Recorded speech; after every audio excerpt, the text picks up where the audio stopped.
What is up, guys? It's BP Halloween here, back with another video. Now, this is going to be my first prop review. I've done coaster reviews in the past, but because I am not a coaster YouTuber anymore, I am now going to be doing Halloween animatronic reviews. So, we are going to start off with the Harvester of Souls from Spirit Halloween. I love this thing. The Harvester of Souls is a really cool prop. And if you recall from a video, I said it one time in a video, but I don't know if I ever uploaded it, so you may not know about this. I consider a lot of the props as friends.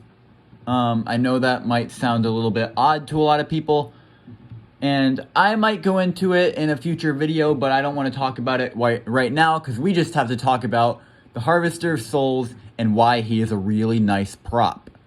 So I'm going to pull up a bunch of categories, and I'm going to be rating him in those categories from 1 to 10, 1 being the worst and 10 being the best.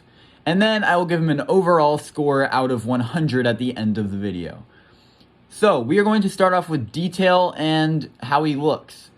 The Harvester of Souls, look, I love the Harvester of Souls. He's really cool. He's one of those props that I consider a friend. But his detail could have been better. I love the face, but overall his jacket and everything, just covering up his mechanics and everything, could have been executed a little bit better in my opinion. I think they could have done like some kind of cool design there, but it's just like a black coat, you know? But his face is really cool. I love how his mouth is just wide open and the girl actually looks scared even though you don't see the girl really. Everything just looks really good with that. So I'm going to give him a 8 out of 10 for his detail. Like I said, it is really good, but I think it could have done better. Next is the price. Currently, as I am recording this video, you can buy the Harvester of Souls on Spirit Halloween's website for $300. That can get a little pricey. It's not the worst I've seen, but it's definitely not the best. I think they could have put it to like $250 maybe, but for the Harvester of Souls, I think they could have done it $250, but $300 is not unreasonable. I see some $350 props on there that I'm like, okay, no. But yeah, the Harvester of Souls, his price, I'd say it's like maybe a little worse than it could have been, but I'm gonna give the price on the Harvester of Souls a 6. It's not great, but it definitely could have been worse. The next category is durability. This is how, like, faulty the prop is if it doesn't work a lot.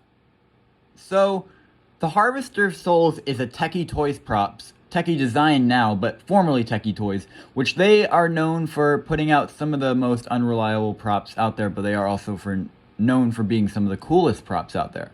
The Harvester of Souls, luckily, is not too faulty.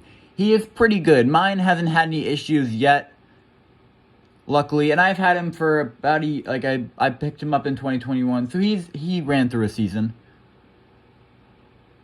But I think the main thing that makes him not be faulty is he doesn't do as much as you'd think he would. Like, all he does, his arms lift up, and one of the things that has been a little bit faulty on him, not for mine personally, but I have heard once his arms go up, the rubber belt gets faulty and they kind of slip down a little bit, which could be an issue, but it's not an issue for mine quite yet, and it lasted a season, which, you know, I hope it lasts for a lot longer, but we will see.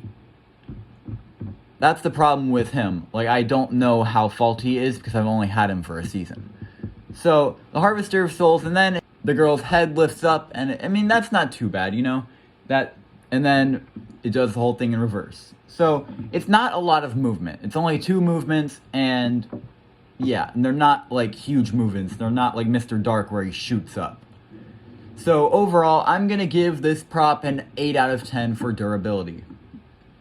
Next up is the animation. We kind of just said this. The animation, what he does is he lifts the girl up, and he also the girl lifts up her head and blows fog into his mouth if you want it to.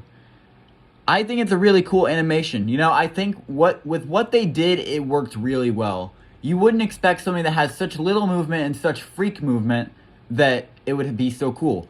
But it's not as much of a freak out, pop out scary prop as it is of a show, which I really like. We don't get those a lot. Usually they're really pop out freaky, but now, like, this one is just, you watch it and you're just like, what the hell is going on? So I'm going to give this prop a 9 out of 10 for animation. For freak factor, this gets a 10 out of 10. The Harvester of Souls, when we had him out this year, we had nowhere near as many trick-or-treaters as we have in years past. Michael Myers didn't help, but the Harvester of Souls, I did hear a lot of kids saying they did not want to come up to the door because of him. So he is definitely getting a 10 out of 10 for that. For my overall score of the Harvester of Souls, I'm going to give him a 95 out of 100. He's a really amazing prop. I highly recommend getting him if you have the money for him. He is really, really cool, and he is $300, so he is a little expensive, but if you have that money, he will be well worth it. But if you own the Harvester of Souls, and if you know what the Harvester of Souls is, please let me know what you think of the Harvester of Souls. I will be reviewing more props as they come out, and as I unbox them and get new ones. I will be reviewing the props that I own right now, and I have owned in the past. I most likely will not be reviewing props that I never had, because I won't know as much about them. But I will definitely be trying to review as many props as that I have and have owned in the past. Alright guys, thank you guys so much for watching, and I will see you in the next one.